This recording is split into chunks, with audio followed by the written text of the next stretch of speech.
Welcome to the Twisted Tentacle Inn. I'm your innkeeper, Vase Odin, and today we'll be discussing Guardians for beginners. Guardians are generally thought of as one of the easiest factions to play, mostly because they're generally pretty straightforward and are generally very good at one of the two most important things in the game, and that would be combat. If you want to smash the faces of weird and ancient creatures, Guardians are the faction best prepared to do so. Most Guardians have high combat score and willpower, making them very well suited to face the mythos head-on. In addition, their static boost cards, or cards that boost a certain stat as long as they are in play, tend to boost either combat or willpower. Guardians also have more healing and damage prevention in their card pool than other factions, allowing them to take the role of the group's protector in more ways than just killing enemies. Their level 0 cards are a mix of weapons, damage mitigation, enemy management, disposable allies, and healing. Overall, their level 0 cards are solid, but they do lack a bit in the clue gathering department. A few new cards have helped with Guardians' ability to get clues, but don't count on them to be very consistent in helping with that. Their level 1 through 5 cards are generally bigger and bigger weapons, as well as free damage, and some more of what they do best. Better yet, a lot of the higher level cards help grant some action economy, or action compression as some like to call it, which is a very much needed thing for Guardians. Let's take a look at some of the most popular Guardian cards. I reached out to the community and 5 cards kept showing up on people's lists, so you should think really hard if you're not using one of these 5 level 0 cards when making your Guardian decks. They are staples for a reason, and though you can't put them in every single deck, you probably are going to have to justify a reason not to include one of these. Makita is the first one that we'll be talking about. This is the Guardian card, and universally touted as one of the strongest level 0 cards in the game. The Makita has earned its reputation and spot in the top 5. Not only do you get unlimited uses and a very reliable +1 to hit and damage, but it also has a generally lower resource cost versus other Guardian weapons. It's not perfect, especially if you're fighting multiple foes, but 90% of the time you'll be glad you had it. Next card is Scene of the Crime. Before this card's release, pure Guardians like Zoey and Mark generally had a really hard time getting clues. Scene of the Crime was the card that Guardians needed, and once it came out, everybody was super pumped about it. Free clues are always welcome, and getting 2 free clues is even better. Vicious Blow. Dealing an extra point of damage can save you an action when fighting enemies with 3 health.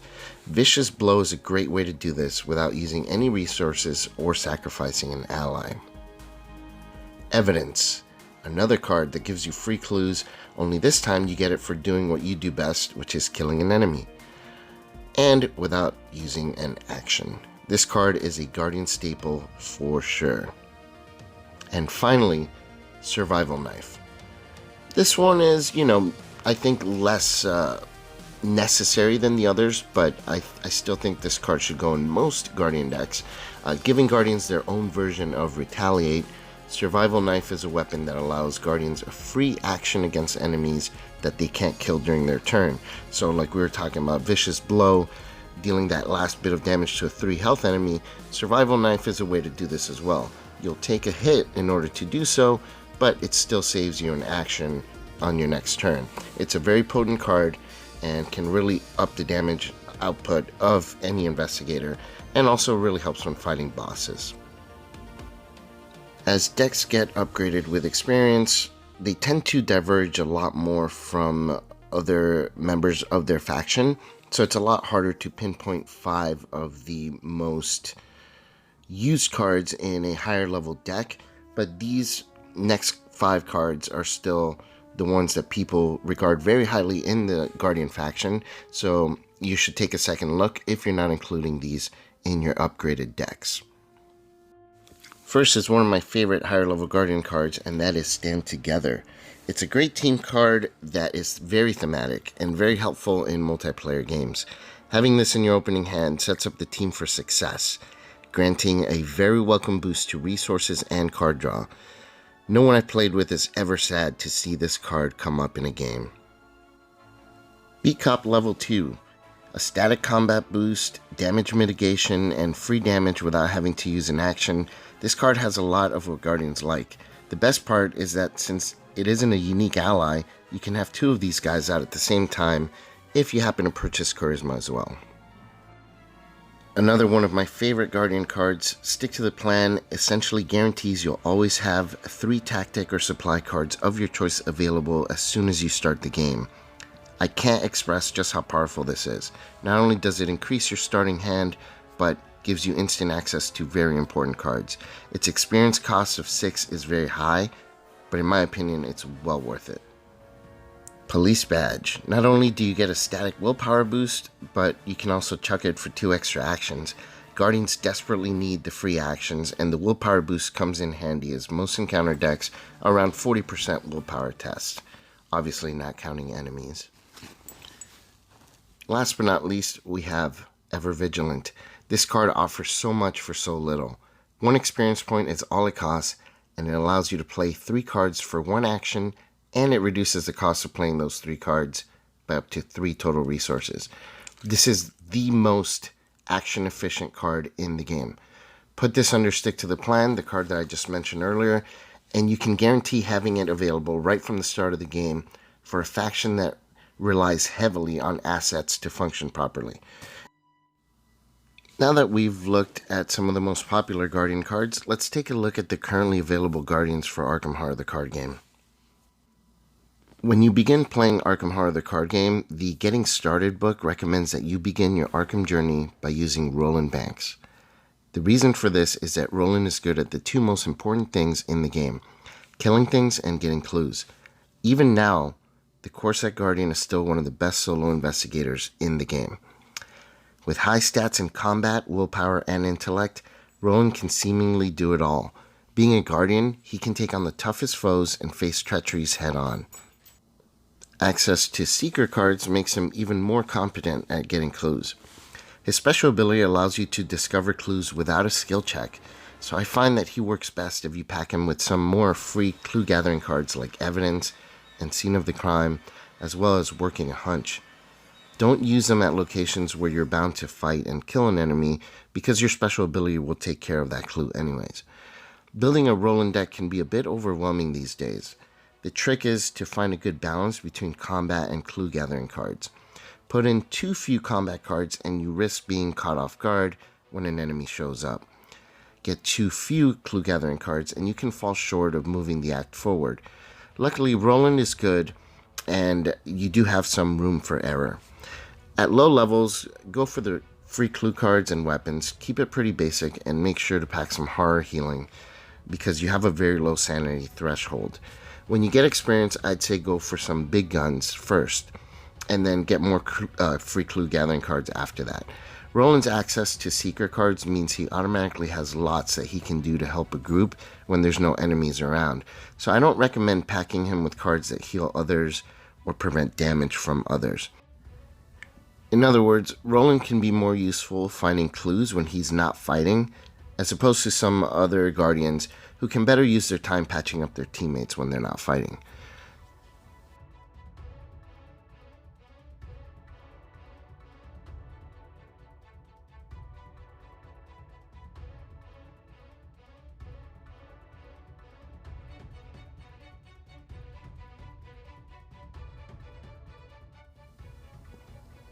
A character whose zealous nature puts leader Chandler to shame, Zoey is good at one thing: killing evil. This makes Zoey a great character for new players who are looking to ease themselves into the game in a multiplayer group. If you want the pure Guardian experience without the complex fluff, Zoey is as good as it gets. Her strong willpower in combat means that she's capable of resisting treacheries and dishing out the damage. Being able to add 5 cards from any faction gives just enough flexibility to add a few tricks to her repertoire.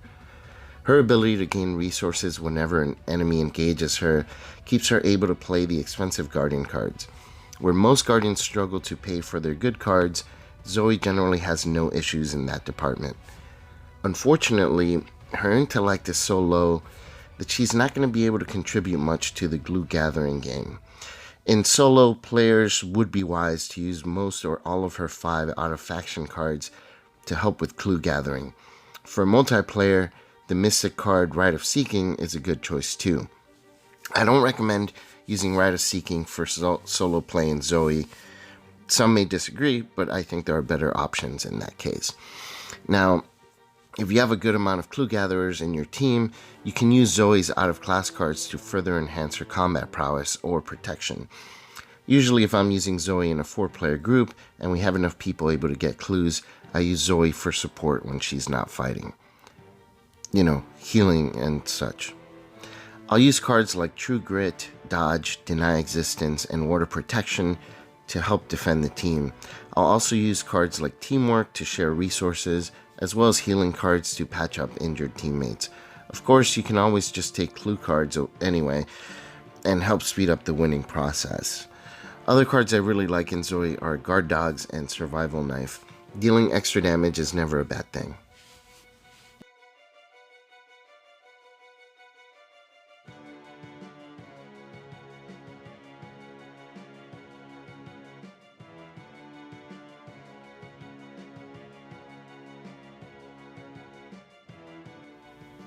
Mark Harrigan, the ex-soldier, is a powerhouse in combat, with the highest combat score in the game plus a signature card that allows him to boost skill checks by using his health as a tool. Mark can reliably kill. Where Zoey can dish out extra damage or more consistently, Mark can land the hits more reliably than Zoey. And where Zoey gets extra resources, Mark is always getting extra cards in his hand. Looking at this, it's clear where the designers wanted to take each one of these two investigators. Zoey can afford the bigger, more expensive cards and do more damage. Mark can constantly have skill cards in hand to commit or take damage to boost his skills in a pinch, further enhancing his accuracy. Raw power versus tactical training and accuracy. Speaking of tactics, it's easy to overlook Mark's deck building and the few great tactic cards he can add to his deck.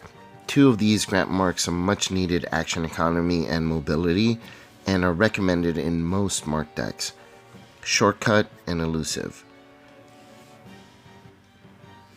Mark can struggle with clue gathering, as most Pure Guardians usually do.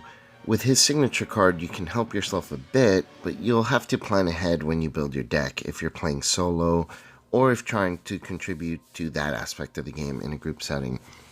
On the surface, Mark seems like a straightforward and easy to use investigator, but it does take some degree of skill to maximize his usefulness, and especially when it comes to learning to use your health as a tool.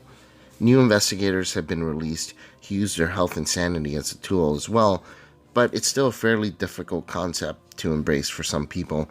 I would say players who have used Mystics very extensively can probably better understand the concept and can be more open to such tactics. Just keep in mind that when you play Mark, you should treat him as a 5 health investigator for most purposes, because once you hit that threshold, bad things start to happen. Pack in lots of healing and damage soak, and you'll be fine. The more you play Mark, the more his play style will make sense to you. Definitely don't be scared to take some damage in order to help guarantee success on an important check.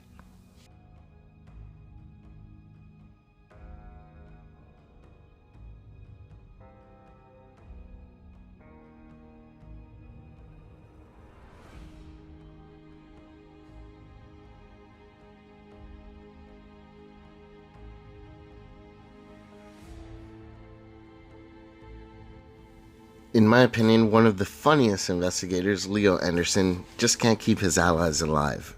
But don't let that fool you. Leo Anderson is one of the most resilient characters you can play in Arkham Horror, the card game. His combat and willpower are high, as with most Guardians, making him very resilient to enemies and treacheries. His special ability allows him to play allies at a reduced cost without using an action, and access to the rogue card pool gives him access to extra resources and action economy. Leo's high ally count give him basically a higher damage and horror threshold than anyone else in the game. Combined with the Guardian card pool, it means you're very hard to kill if you build him in that way. Leo has a lot going for him, and where he doesn't have the combat prowess of Mark or Zoey, he more than makes up for it with his ability and great card pool. In addition, his decent intellect score of 3 means he's competent at grabbing clues if necessary, although you shouldn't expect him to be anywhere near the best at that. Leo's ally-heavy decks mean that he can capitalize on a lot of added abilities that most allies grant, and when he hits the higher levels, he can really multiply these benefits. A lot of Leo players take Charisma as their first deck upgrade. Some even take 2 copies to maximize the amount of allies they can have in play at any one given time. From there, you can take many directions for your card upgrades, but with so many high-level allies with great abilities, it's hard to justify not using experience for some of those amazing ones. One of the cards that I would say is important for him before other allies is the card Hot Streak, which will grant Leo the much-needed resources that he needs to play all those allies. Some great choices for higher-level allies for Leo would be Cat Burglar, Brother Xavier, and the level 2 Beat Cop.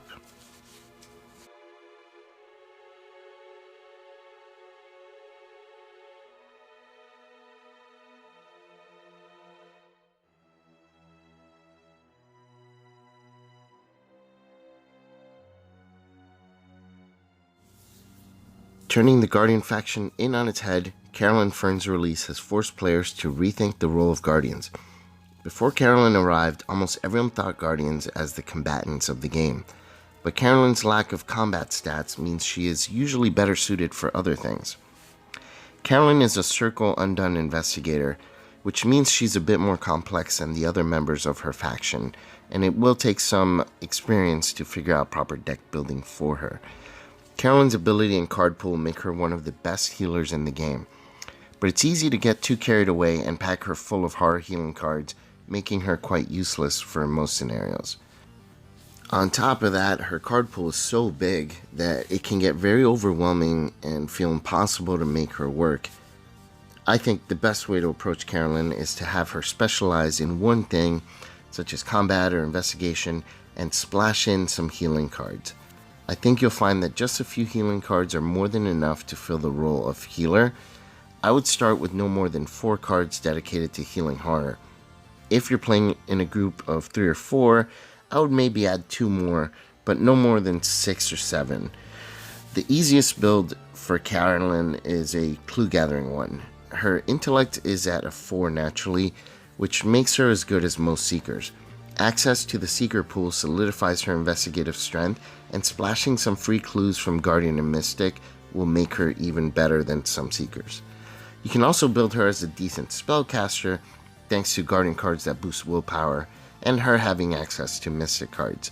This takes a bit more work due to her having a will of 3, but overall I found that her Guardian and Seeker card access complement a spellcasting build fairly well.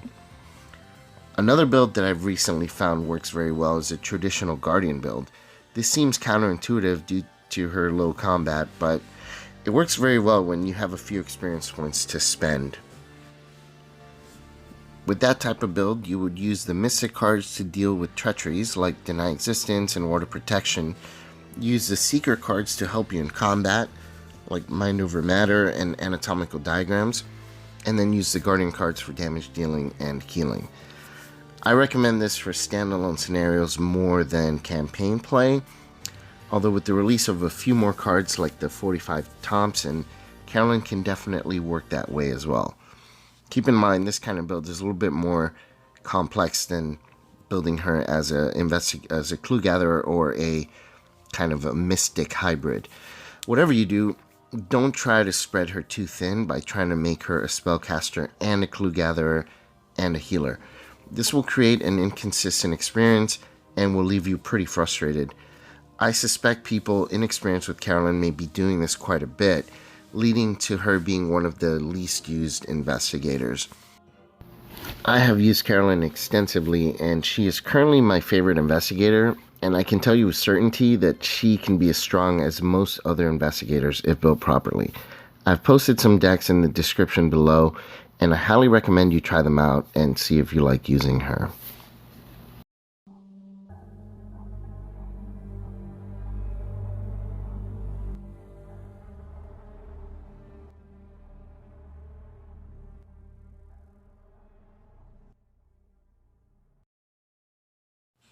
And And that does it for today's video on Guardians. I hope you found this introduction to the Guardian faction helpful. If you have any questions or comments, please feel free to leave them down there in the comment section down below. Otherwise, have yourselves a great day. This is Innkeeper Vase Odin with Twisted Tentacle Inn. Check in anytime. I'll talk to y'all real soon.